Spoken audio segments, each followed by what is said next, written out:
Ok, bonsoir à tous et à toutes. Il y a une petite coupure, apparemment, les gens se reconnectent. Mais on va donc, le thème d'aujourd'hui, c'est de ce soir, c'est Hetevet. Bien sûr, aujourd'hui, on est Hetevet, le 5 Tevet. Et on va parler un peu de ce qui s'est passé, de ce que ça représente, quelles leçons pour nous. C'est un peu le plan d'action pour ce soir. Et comme on sait, chez l'Ambi, les Famagan étaient toujours à la fin d'un jour particulier, que ce soit Idalef Nissan, ou Famagan était à la fin de tout ça. Donc, pour nous, on a un Famagan maintenant de Hetevet qui arrive à la fin. Je sais qu'à Paris, il y a eu Betra et Mouchka, il y a eu un Famagan hier soir, normalement le cas. Mais on va continuer pour être Mamshir, si on peut dire, la Gdusha, l'inanime de Hetevet dans le reste de la semaine. Un peu comme Chanukah. Chanukah, le Rabbi parle longtemps, et en particulier une année comme la nôtre, où Chanukah se finit vendredi, et ensuite on rentre dans Shabbat, que l'idée de Hanouka, c'est pas qu'il y a 8 jours et puis ça s'arrête. Au contraire, le Hanouka, ça vient du mot de chinour, d'éducation. L'éducation, c'est pas que on éduque un enfant pendant, disons, 12 ans, et puis après, l'éducation s'arrête. Au contraire, on donne les bases pour pouvoir continuer après. La même chose, Hanouka Misber. Quand on a dédié le Misber dans le Mishkan, c'était pas pour que, voilà, il y a 12 jours et après on s'arrête. Au contraire, c'était le commencement pour que ça puisse continuer pendant des années, des siècles et des siècles après, etc. Donc, la même chose par rapport à chaque Yom Tov.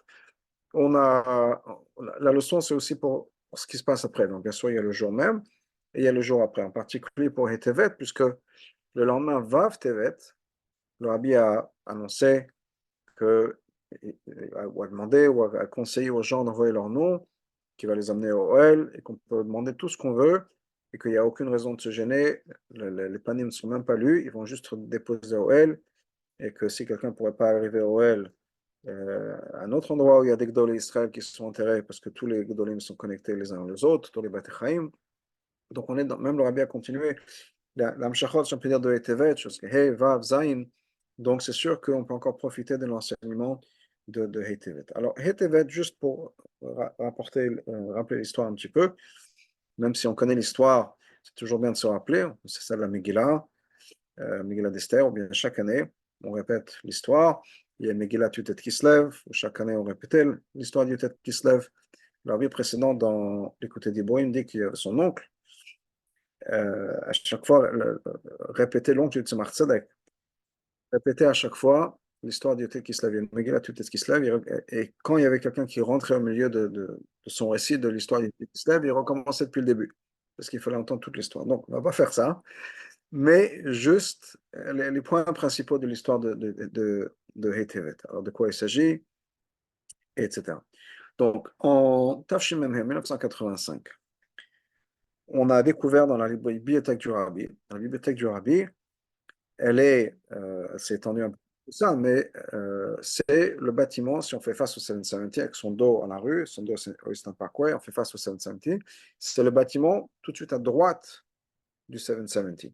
Entre les deux, il y a une cour, là où il y a la soukha pendant le Sukkot, et à droite, il y a une maison qui est la bibliothèque du Rabbi. Alors ça s'étend maintenant, puisque ça va, c'est tous les étages, une partie dans 770, dans les caves du 770, et une partie en haut, là où il y a le pont.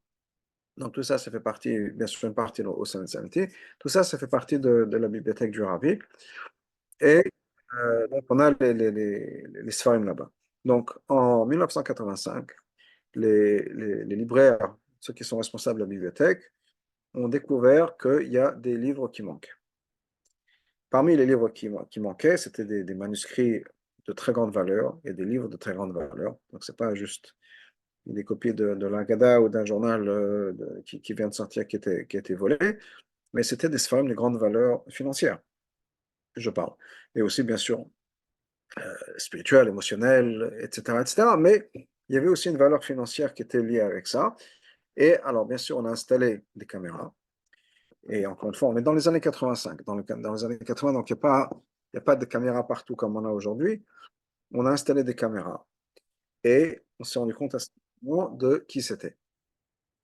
Qui c'était, c'est plus un secret, on peut dire. C'était le neveu du rabbi, qui était le seul petit-fils du rabbi précédent, Rabbi Yosef Yitzhak. Il avait un petit-fils, puisque le rabbi précédent avait 3 filles. Et donc l'aîné, qui s'appelait Hana, c'était le fils de Madame Chana, qui s'était mariée avec le Rachag, le beau-frère du Rabbi, Shmuel Gouari. Shmaria Gouari. La deuxième fille était bien sûr mariée avec le Rabbi. La troisième fille, Sheina, était mariée avec un Rav Orenstein. Ils ont été tués à Treblinka pendant la guerre. Donc, il y a eu un seul Rabbi, comme ça n'a pas eu d'enfant. Et Hana, donc la fille aînée du Rabbi précédent, a eu un garçon qui était ce monsieur-là. C'est monsieur qui volait des choses. Donc, on a compris qui c'était. On a on l'a contacté, intervenu, c'est de voir ce qui se passe, comment les choses se passent, etc. Et de raisonner avec lui, impossible. Il se disait héritier du rabbi précédent, et donc en tant qu'héritier, il a certains droits. Et donc, il profite de ces droits-là pour prendre des choses du Santi qui, d'après lui appartenaient. Alors, on a essayé de raisonner, on a essayé de lui offrir de l'argent, pas pour acheter les livres. Le rabbi refusait absolument catégoriquement de payer pour les livres, c'est-à-dire de payer pour le sens où de racheter ou bien même des livres qui ont déjà été vendus. Le rabbi dit il est hors de question qu'on paye pour ça. C'est une question de principe. Et l'histoire de Etevet, c'est vraiment une question de principe, mais c'est parce que c'est une guerre sur le principe. Et c'est pour ça que pour le rabbi, c'était tellement important que les choses soient vraiment résolues à la base et au fond des choses. Pas de s'arranger en mettant un pansement en disant voilà, tu as besoin d'argent, bien on s'arrange, on paye quelque chose. Donc pour le rabbi, c'était la vérité et que la vérité. Et c'était vraiment une bataille pour la vérité, et je dirais une bataille pour l'existence, comme ça que le rabbi l'avait, de Chabad. Et je dirais même plus, c'est une remise en question du judaïsme et de la Torah. Et je vais m'expliquer dans les minutes à venir, mais c'était vraiment quelque chose d'important qui touche au fondement du chassidisme, bien sûr, du chassidisme Chabad en particulier, mais vraiment au fondement de ce que c'est que la Torah. Donc, impossible d'arriver à un accord, quoi que ce soit, quel qu'il soit, avec ce monsieur. Le rabbi a dit s'il veut de l'argent, on lui offre de l'argent. Le rabbi a parlé d'ailleurs publiquement, un peu plus tard, que si c'est une question d'argent, il a des dettes, il a besoin d'argent, on s'arrange, mais pas toucher au livre. Et donc, il a refusé d'aller au Din Torah, donc au tribunal rabbinique, et donc on a été forcé d'amener ça au tribunal. Aux États-Unis, donc c'était un tribunal fédéral, c'est-à-dire c'est une loi qui concerne tous les États-Unis, et c'était pas un jury, c'était un juge qui devait prendre la décision. Donc il y a eu quelques semaines de présentation des cas, etc. Entre-temps, bien sûr, on a demandé au tribunal d'arrêter toute vente possible, ce qui fait que les livres ont été pris gardé par le cour, par le tribunal. Il n'avait plus le droit de vendre quoi que ce soit. Personne n'avait le droit de vendre quoi que ce soit. Donc, il y a déjà des choses qui ont été vendues à des maisons d'enchères, etc. Toutes les ventes sont interdites, sont suspendues. Il y avait déjà des choses qui ont été vendues. Et le rabbi voulait absolument qu'on le récupère, pas en paix encore une fois. Il y a des chassidim qui ont dit c'est pas grave, on va s'arranger, pourquoi est-ce que se battre, etc. En cours, au tribunal, on ne sait pas comment ça va se passer. Il est hors de question. C'est encore une fois, c'est une question de principe. Et il est hors de question de manipuler ça ou de s'arranger. Il faut qu'on règle ça de manière profonde et une fois pour toutes. Euh, le, pendant la période du jugement même, les gens allaient, les Bahouim, les Chassidim allaient au tribunal tous les jours. C'était un tribunal qui se trouve à Brooklyn, tous les jours pendant toute la journée pour écouter. Le rabbi OL pendant ce temps-là, tous les jours pour prier. Et bien sûr, il y a tout un tas de choses. Alors, le rabbi lui-même a eu pris rendez-vous avec les avocats pour leur expliquer comment lui voyait les choses, etc. Et il y a eu des positions, c'est-à-dire qu'on aurait voulu que la rabbinite vienne au tribunal pour témoigner. On a pu faire en sorte qu'il y ait quelqu'un du tribunal qui vienne à la maison du rabbi, à la maison de la rabbinite, pour lui poser des questions. Donc, il n'a pas eu besoin de témoigner au tribunal, il a pu témoigner à la maison. Et on sait bien sûr cette phrase décisive que la rabbinite a dite, quand à la fin de tout ça, c'était 3 heures à peu près de témoignage, quand l'avocat pour l'autre côté a demandé à la rabbinite, d'après vous, qu'est-ce que le rabbi précédent, votre père, avait quelque chose personnel, des biens, des sfarim, etc. Et la rabbinite a répondu ce que le rabbi avait répété, et pour le rabbi c'était... Et on voyait sur le juge aussi que c'était une phrase extraordinaire qui l'a vraiment convaincu. La rabbinite a répondu que son père n'avait rien, que les livres et le rabbi appartenait à Chabad, appartenait au Chassidim. Parce que le rabbi appartenait au Chassidim lui-même. Il était lui-même n'était pas une personne, si on peut dire, euh, avec ses propriétés, ses besoins personnels, sa vie personnelle, mais au contraire, tout était pour la communauté, pour le clan d'Israël et pour le Chassidim en particulier. Donc, le juge ensuite avait pris quelques semaines pour réfléchir et pour arriver à une conclusion. Et le jour de Hey Tevet, le 6 janvier en 1987, Hey Tevet Hashemem Zayin, le juge a rendu sa décision que les Sfarim appartiennent bien à Agudat Chassidei Chabad et que cette personne n'avait aucun droit, ce n'était pas un bien personnel auquel il avait certains droits, ça appartient à la communauté, donc il n'avait aucun droit de tout ça, il faut absolument qu'il rende tout, et les Sfarim qui ont été déjà vendus, il faut qu'ils s'arrangent pour ramener tout ça, etc. Tout ça, donc ça a pris pendant quelques temps. Et Tevet, on a donné, donc on a transmis la nouvelle au Rabbi. Alors bien sûr, au 770, je suis sûr que vous avez entendu, c'était la joie, pas possible. Et dès que le Rabbi a appris ce qui s'est passé, le Rabbi a demandé est-ce qu'il peut faire appel. On leur a dit oui. Alors il a dit dans ce cas-là, je ne comprends pas pourquoi on est tellement joyeux. Et quand le Rabbi a parlé, lui-même, jour de Tevet, à Mincha, quand il est descendu de la synagogue, Mincha était en bas, alors que d'habitude, Mincha était en haut dans la petite choule. Là, à l'occasion de Tevet, on a fait Mincha en bas avec l'air de Yom Tov, de fête, etc. On a voulu ne pas faire Tachanoun. Et le Rabbi a demandé au Rav Warner pourquoi est-ce qu'on ne fait pas Tachanoun. Le Rav Warner a dit oui, il y a un Khatan. Le Rabbi dit je veux voir le Khatan. Parce qu'encore une fois, il y avait cet appel possible d'ailleurs qui a été fait. Ils ont fait appel. Et ça a pris encore quelques mois. Donc, jusqu'à qu'il y ait eu une conclusion définitive à 100%, etc. Il y avait une autre possibilité de faire un appel. Ça a duré 5 ans, cette histoire. Depuis 1985 jusqu'à 1990. Pendant 5 ans, une fois qu'on a dit au Rabbi, ça y est, c'est fini, il n'y a plus d'os et d'os, on a dit, c'est fini. Et là, le Rabbi s'est réjoui son père, là, il a été soulagé à 100%. Mais c'est quand même une histoire qui a duré 5 ans. Et alors, bien sûr, on a vu avec le recul que Hey Tevet, c'était le jour où tout a été décidé. Et que les appels après qui ont été faits n'ont pas abouti. Et donc, Baruch Hashem, Hey Tevet, c'est le jour de Simcha, de Didan Natsar, etc. Jour de joie que le Rabbi a accepté lui-même. L'année d'après, après les années d'après, le Rabbi en a parlé. Et bien sûr, pour le Rabbi, tout était lié aux Sfarim. C'était la victoire des Sfarim. C'était donc, Hey Tevet est marqué par l'achat de livres et l'étude de livres, le livre de Torah.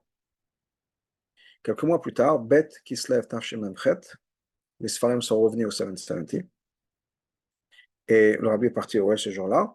Quand les Sfarim sont arrivés, le Rabbi était déjà parti. D'ailleurs, en sortant vers le Well, quand le Rabbi est rentré dans la voiture pour le Well, il y avait beaucoup de monde à l'extérieur qui attendait la venue des Sfarim. Le Rabbi a vu tout le monde, tous ces gens-là, tout autour, il a commencé à dire, mais qu'est-ce que vous faites là? Regardez les oiseaux, allez étudier, des Danatsar, c'est la victoire des Sfarim. Comment est-ce qu'on célèbre la victoire des Sfarim? Juste en attendant dehors comme ça dans la rue, aller rentrer, aller étudier, etc. Donc, tout le monde est rentré en panique dans le 770. Moi, personnellement, j'étais à l'intérieur du 770. Il y a un secret entre nous et l'Internet. Je n'étais pas en train d'étudier, j'étais avec un ami, on parlait avec un ami. C'était juste après Rosh Chodesh Kislev. La nuit d'avant, il y avait le grand phénomène de Rosh Chodesh Kislev au 770. Et j'étais en train de parler. Et tout d'un coup, j'ai vu une masse de personnes qui rentraient dans cette scène. Je me dis, mais qu'est-ce qui s'est passé? Mon ami et moi, on se demandait qu'est-ce qui s'est passé. Puis après quelques secondes, on a les opérateurs qui sont mis en marche, ils ont emmené un micro. Et là, on a entendu le rabbi qui avait l'air très fâché, que les gens étaient comme ça dehors, à ne rien faire, etc. Bon, le rabbi est parti au L, et quand il était là-bas, il a demandé ce qu'on lui amène les Sfarim. Et parmi les Sfarim, il a choisi un qui s'appelait Derech, et il a demandé qu'on le fasse imprimer. Et en quelques jours, ce Derech Emunah, un livre de Kabbalah, écrit par un Ravi Ben Gabbai, a été imprimé et étudié ensuite par les gens, parmi les Sfarim qui étaient là-bas. Donc ça, c'est un peu l'histoire. Encore une fois, il y avait des appels, etc. Mais Tachles, comme on dit, Tevet est le jour où tout s'est bien passé. Je dois noter que plus tard, quand l'appel était fini, le Rabbi a dit c'est un peu comme les louchot. Et les premières louchot, c'était toute la fête, toute une fête. Malheureusement, elles n'ont pas duré. Les deuxièmes louchot, c'était fait de manière calme. Il n'y a pas eu de tout le tralala de Matan Torah avec les trompettes, etc. C'était donné Yom Kippour, Moshe est redescendu avec, c'était calme. Et là, c'est des louchot qui ont duré jusqu'à aujourd'hui. Donc, il a dit la même chose, Rabbi a dit pour Hetevet. Tout début, on a fait tout un tas de choses. Malheureusement, il y a eu un appel. Alors, bien sûr, l'appel n'a pas marché. Mais après, une fois qu'on a gagné l'appel, qui est vraiment la question, le moment décisif, il n'y a pas eu le grand célébration. L'appel a été fait, Chavzaïm Cheshvan, Tafshimem Chet, et ensuite, donc, Bet Kislev, on a ramené les Sfarim. Après, il y a eu d'autres choses qu'ils ont essayé de faire. Mais en tout cas, Hey Tevet, comme je le disais, c'était la victoire des Sfarim. Et pour le Rabbi, c'était connecté aux Sfarim. Mais ça, c'est au niveau de la pratique. Et donc, depuis la pratique, et le Rabbi d'ailleurs avait donné lui-même des dollars pour acheter des Sfarim, ou investir dans des Sfarim, réparer des Sfarim. Donc, Rabbi avait certainement accepté ce jour-là, et on en a parlé, et reconnu ça comme un jour de joie. J'ai entendu aujourd'hui un enregistrement du Rav Goner qui disait que le Rabbi avait dit que Hey Tevet, c'est Chag HaChaim, c'est la fête de toutes les fêtes. C'est comme Yutet Kislev, et je dirais plus que Yutet Kislev. Parce que Yutet Kislev, c'était Chag HaChaim à l'époque. D'un jour, maintenant, il y a ces fêtes-là, plus Yutet Kislev, plus Yud Bet Tammuz. Et si c'est maintenant Chag HaChaim, ça veut dire que c'est la fête qui inclut toutes ces autres fêtes-là. Yud Bet Tammuz, Yutet Kislev, etc. Donc, c'est vraiment une célébration importante. Alors, pourquoi est-ce que c'est si important que ça? Pourquoi est-ce que le Rabbi a vu ça comme une guerre de principe et pas juste une question financière de livres, d'argent, quelqu'un qui avait besoin d'argent, qui a trouvé un système pour essayer de récupérer un peu d'argent, et s'est dit, bon, après tout, j'ai certains droits, je pourrais vendre des livres. Pourquoi est-ce que pour le Rabbi, c'était si important? Je vais vous dire, c'est bien sûr ce qui est évident, mais je le dis quand même, c'est pas que là, j'ai des conversations, c'est pas que je sais mieux que tout le monde, c'est pas que je peux lire les pensées du Rabbi, je partage ma compréhension des événements, comme je les comprends, comme je les comprends de ce que le Rabbi avait dit, des sikhot du Rabbi, et donc, c'est mon interprétation, je pense qu'elle est fondée, mais c'est mon interprétation des événements de Hetevet. Et je voudrais aussi mettre ça dans une perspective historique. L'histoire, de manière générale, l'histoire du peuple juif en particulier, est une histoire qui avance dans une certaine direction. Et on voit qu'au fur et à mesure, on touche des points de plus importants, comme l'éducation d'un enfant. Quand un enfant est né, l'éducation au début, c'est vraiment les bases, les choses les plus basiques. Alors, on apprend à s'asseoir, on apprend à se nourrir, on apprend je sais pas, à parler, les choses vraiment basiques, à marcher, etc. Plus l'enfant avance, plus on raffine l'éducation dans ce que le but est vraiment de l'éducation. Donc, un être humain, c'est plus que savoir marcher, manger, se nourrir. Ça, les animaux le font aussi. Mais on apprend le Aleph-Bet, on apprend Torah Tziva Moshe. Donc, on prend des bases et au fur et à mesure, on va raffiner les bases, arriver au but vraiment profond de l'éducation. L'éducation, ce n'est pas juste le Aleph-Bet, c'est de pouvoir lire, étudier soi-même. Une fois qu'on peut étudier soi-même, c'est de comprendre que tout est Hachem, d'intégrer ces choses-là. Donc, au fur et à mesure de l'éducation, on rentre dans vraiment le but même de l'éducation, l'essence même de ce qu'on est en train de transmettre, de ce qu'on voudrait transmettre en tant qu'éducateur à l'éduquer. La même chose pour au niveau de l'histoire juive. On a commencé à la sortie d'Égypte, c'était Hachem nous a pris par la main comme un petit bébé. D'ailleurs, on trouve l'expression de Chazal, on était comme un nouveau-né, on était comme un nourrisson qu'il fallait porter dans ses bras, Moshe a dit. Et donc, on a les bases de notre vision en tant que juif. Il y a Matan Torah, la Torah qui nous a été donnée, etc. Puis au fur et à mesure, on a développé, raffiné. Ce n'est pas qu'on a créé des nouvelles choses, c'est qu'on a développé ce qui était à la base. Parce qu'on bâtit. Il y a un échafaudage, on peut dire, et on monte pour révéler des choses encore plus profondes. On dit que Chazal nous dit que tout ce qu'un élève, à travers toutes les générations, depuis Moshe Rabbeinu jusqu'à l'avenue du Mashiach, tout a déjà été donné à Moshe. Ça ne veut pas dire que Moshe connaissait toute la halachot et tous les concepts, dans le sens concept, comme je dis, sont expliqués aujourd'hui. Est-ce qu'on s'en a demandé la question à Moshe tout de suite? Est-ce qu'on a le droit de se servir, je sais pas, d'un téléphone portable Shabbat? Il n'aura peut-être pas la réponse, parce que Moshe ne savait pas ce que c'était qu'un téléphone portable. Donc, ce n'est pas qu'il connaissait tout nécessairement. Il connaissait tous les principes et tous les principes de toute la Torah, depuis ce moment-là jusqu'à Mashiach. Tous ces principes-là se sont basés sur Moshe. Comme l'histoire avec Rabbi Akiva, où Rabbi Akiva donnait des chidushim que même Moshe ne comprenait pas. Et quand on demandait à Rabbi Akiva d'où ça vient, il a dit ça, c'est basé sur les enseignements de Moshe. Donc, tous les principes ont été donnés par Moshe. Mais au fur et à mesure des générations, on développe, on fait sortir des principes, on explique des choses qui ont toujours été là, mais qui n'ont pas été exprimées. Quand je disais, quelles sont les halakhot qui sont liées au téléphone portable? Il y a plein de halakhot. Il y a 50 ans, personne ne pouvait donner la réponse. Pas parce qu'on ne pouvait pas imaginer un concept, parce que on avait posé. Donc maintenant, plus on avance, c'est la même chose, je parle de ça. Ce sera Tfilat Tadarer dans un avion. Il y a 100 ans, ou un peu plus de ça, les gens ne connaissaient pas la question, la réponse, etc. etc. C'est-à-dire que plus on avance, plus on révèle de la Torah, et plus on révèle des choses profondes dans la Torah. La révélation de la Chassidut, etc. La même chose au niveau de notre relation entre Hachem et le peuple juif. Il y a des choses qui n'ont pas été questionnées, qui n'ont pas été analysées, jusqu'à un certain temps. Et le monde de Tevet, c'est un moment où on pose des questions essentielles. Et c'est comme ça que le rabbi, encore une fois, c'est ma compréhension de ce que le rabbi avait expliqué, qui était quelle est l'essence du rabbi, quelle est la validité, alors on va commencer du plus basique, quelle est la validité du rabbi, en tant que chef, si on peut dire tête du mouvement Chabad. Quelle est l'identité d'un rabbi, c'est quoi, qu'est-ce que c'est qu'un rabbi, et au-delà de ça, mais je dirais même plus, quelle est l'identité de la Torah, et donc de notre relation avec Hachem. Je vais vous donner une autre phrase, une autre manière de dire ce que je viens de dire, c'est que est-ce qu'il y a des droits d'auteur sur la Torah?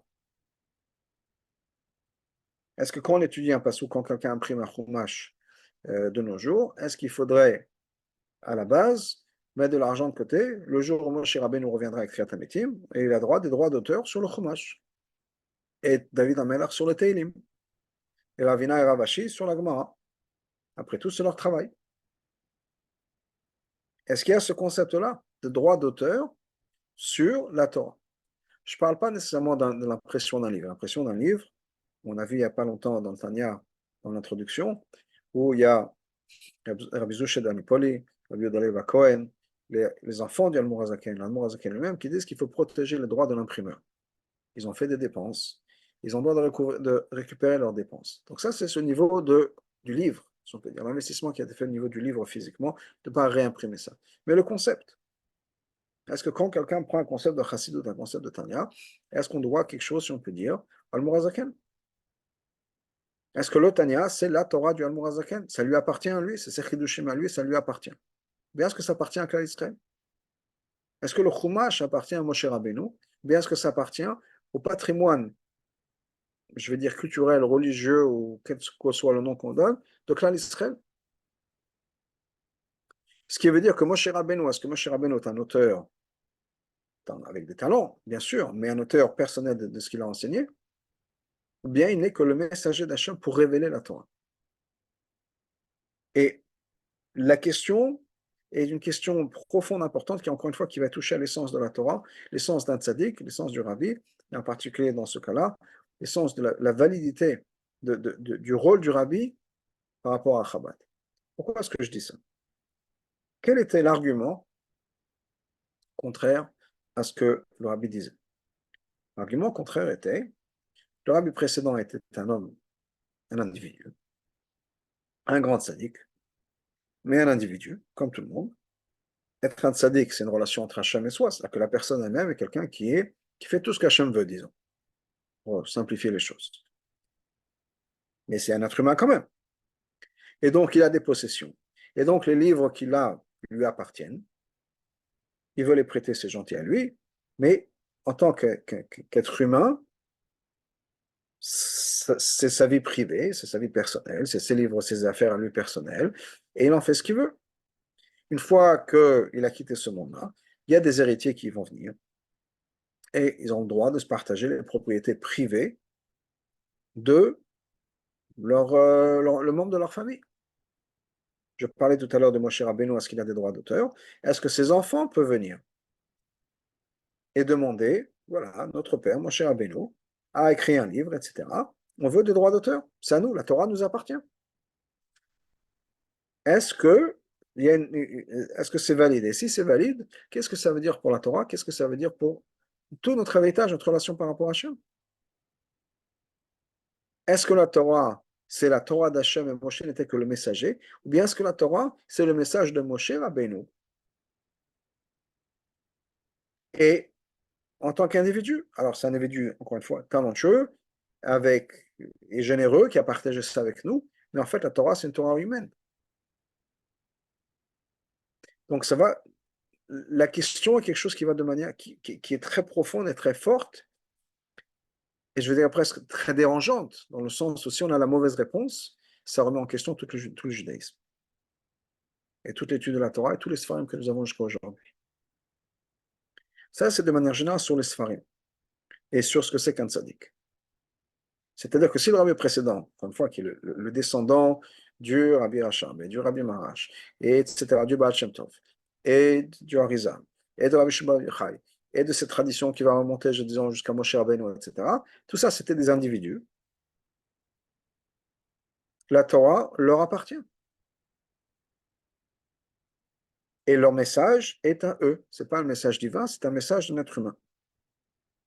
Et c'est toute une remise en question du judaïsme. Encore une fois, je reviens au rabbi. Le rabbi est bien sûr le successeur de cette continuité. S'il y a continuité. Parce que si on dit que le rabbi précédent est décédé, et que maintenant, c'est sa famille qui a des droits d'héritier,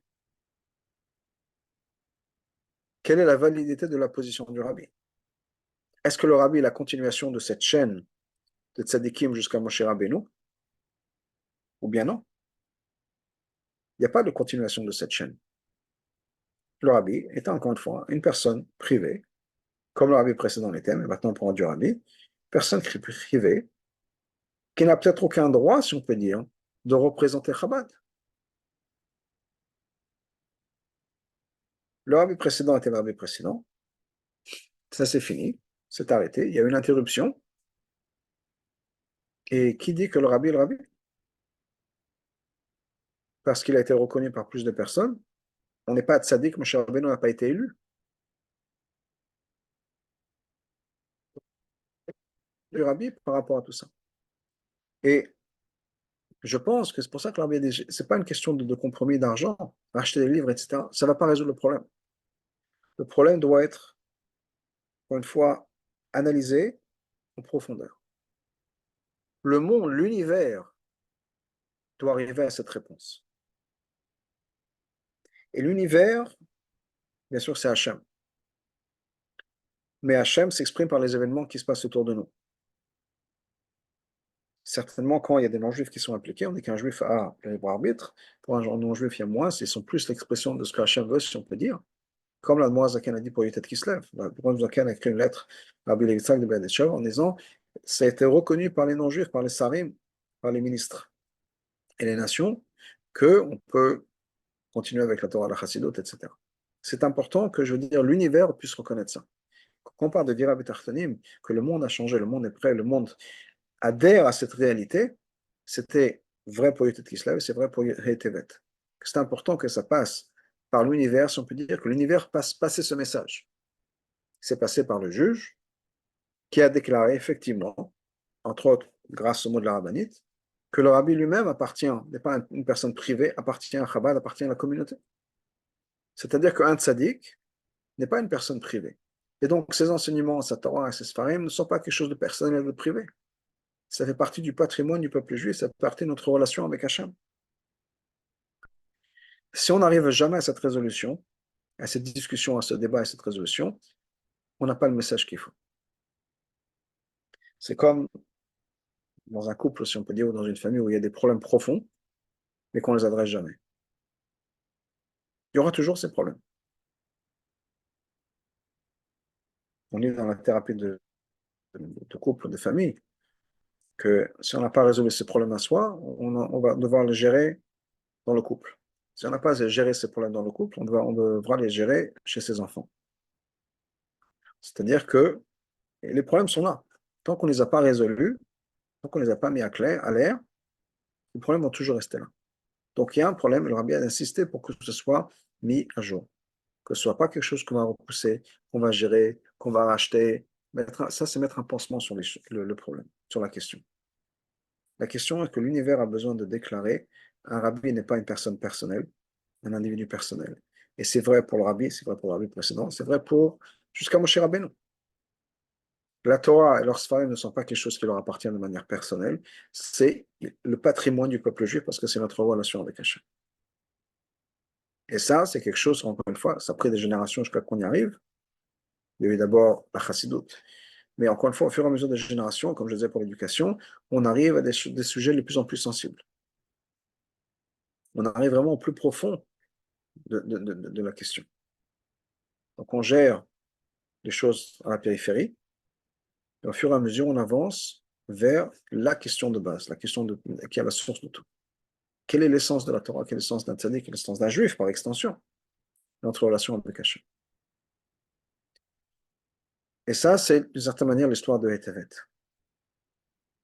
Et comme je le pense encore une fois, pourquoi le rabbi insistait tellement que ça passe par des voies naturelles, que ce soit clarifié au tribunal, par le monde non juif, si on peut dire, que le monde, l'univers puisse faire passer ce message-là. Quelle est la vérité? Et la vérité a été déclarée par les non-juifs, c'est-à-dire la vérité a été déclarée par le monde autour de nous. L'univers, ce Dira Betartanim, ce monde sur lequel qu'on est censé transformer, qu'on est censé transformer, a déclaré, effectivement, un tzaddik, le rabbi en particulier, fait partie de cette continuité de tzaddikim depuis Moshe Rabbeinu, parce que ce n'est pas un individu, il ne fait que représenter Hachem, il ne fait que représenter la Torah. Sa, sa place, sa position à la tête de Chabad est la même chose. Ses enseignements ne sont pas ses enseignements personnels, sa manière de voir les choses, mais c'est la continuité de la révélation de la Torah. Et la Torah appartient au patrimoine du peuple juif. Et c'est un des points le plus fondamental de toute la Torah, de tout Tevet. Quelle est notre relation à nous, personnelle, pas tzadikim, mais nous, en tant que moi, Israël, Francfortais, les gens qui sont là ce soir, qui vont écouter, quelle est ma relation avec la Torah? Avec ma Torah? Est-ce que je me connecte avec Hachem ou bien est-ce que je me connecte juste avec une personne individu? Ce qui est bien de se connecter avec un individu, mais est-ce que cet individu est un tzaddik dans le sens où c'est un rabbi? Rosh Ben Israël, c'est le cerveau du peuple juif, ce qui veut dire qu'il n'est là que pour les autres. Il n'est là que pour transmettre la révélation d'Hachem. Et le rabbi, à travers ces années, quand il parlait de Hétévet, et pendant les années qui ont précédé le jugement, depuis 1985 jusqu'à 1987, Tashmem He, Tashmem Zayin, le rabbi disait, c'est quoi l'histoire? C'est un argument que le rabbi précédent n'est plus en vie. C'est fini, on tourne la page. Il n'y a plus de continuité.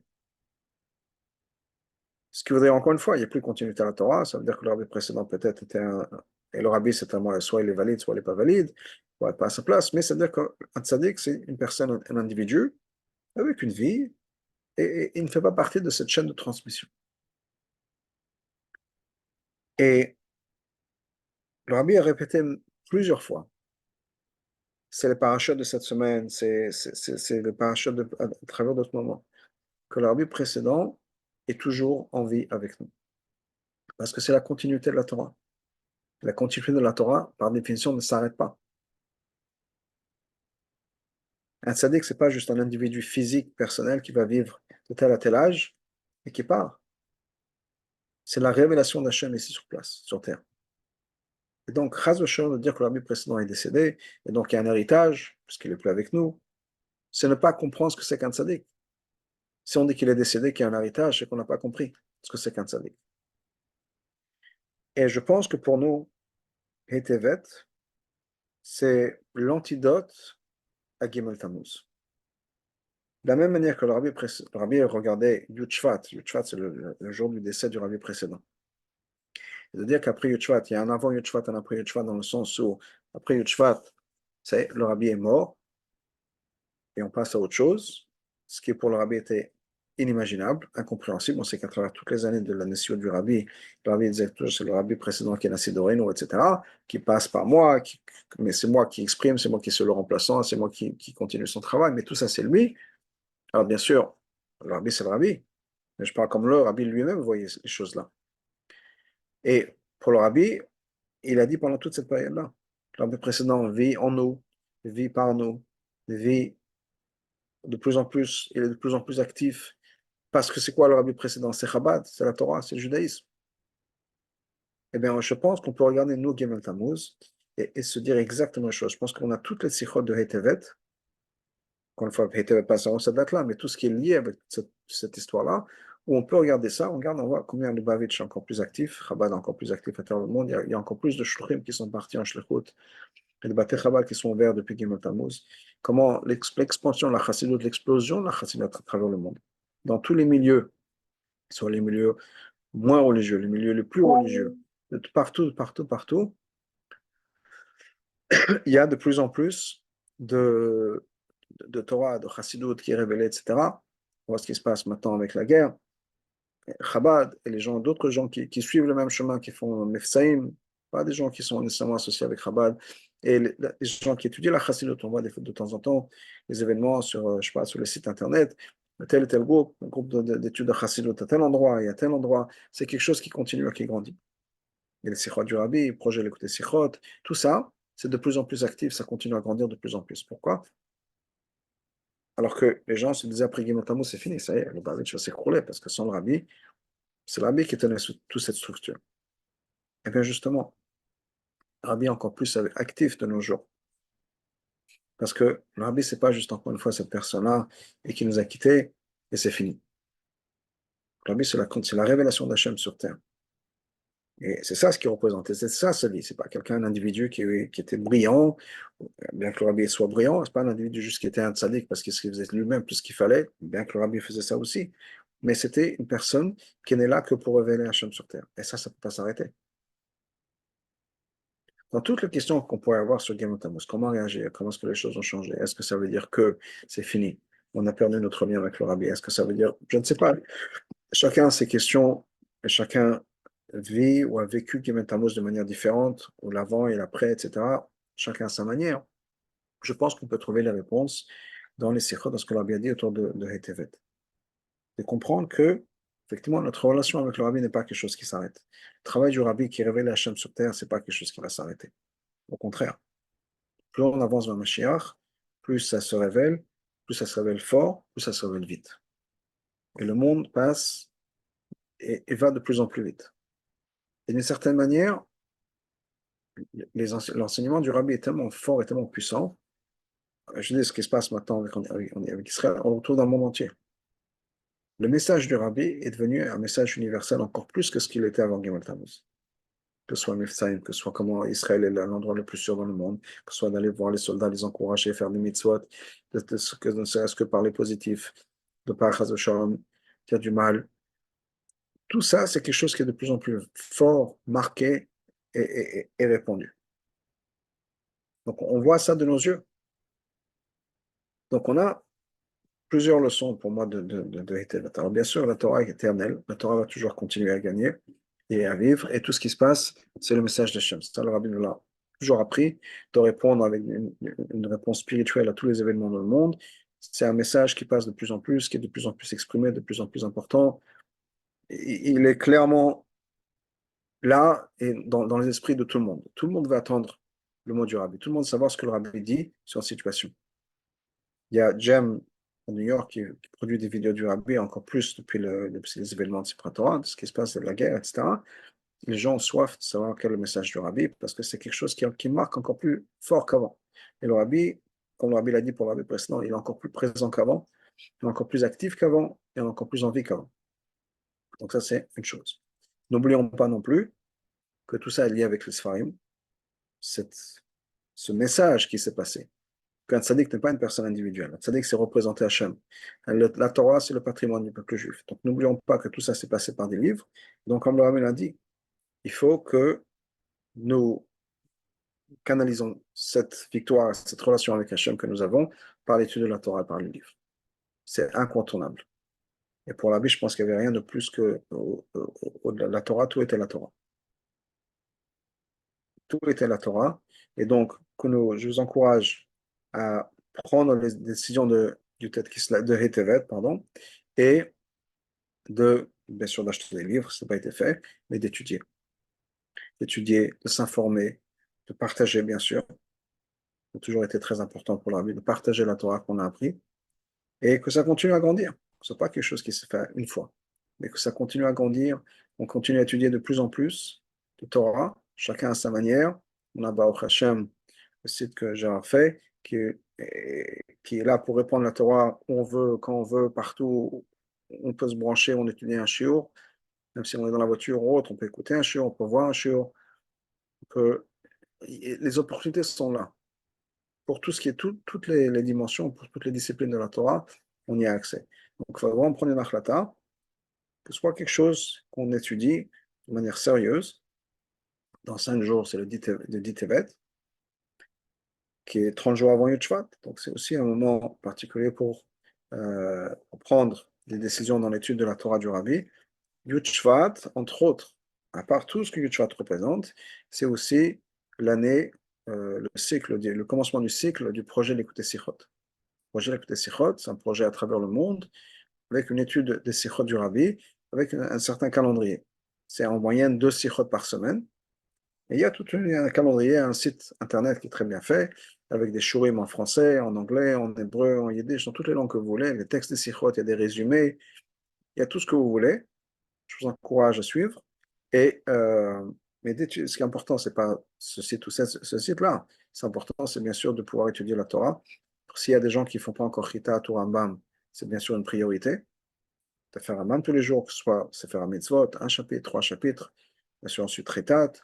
Et au-delà de ça, d'étudier les Chassidut, Halakha, Niglé, étudier la Torah. C'est comme ça qu'on se connecte avec Hachem. Et qu'on puisse donner le Nachat au Rabbi, qu'on ait pris la leçon, qu'on ait quoi qu'il arrive, la Torah nous appartient.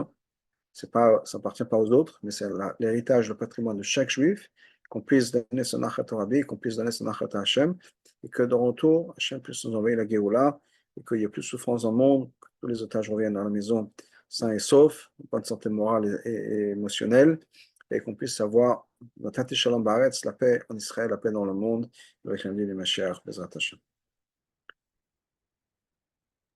Ben, Chazak.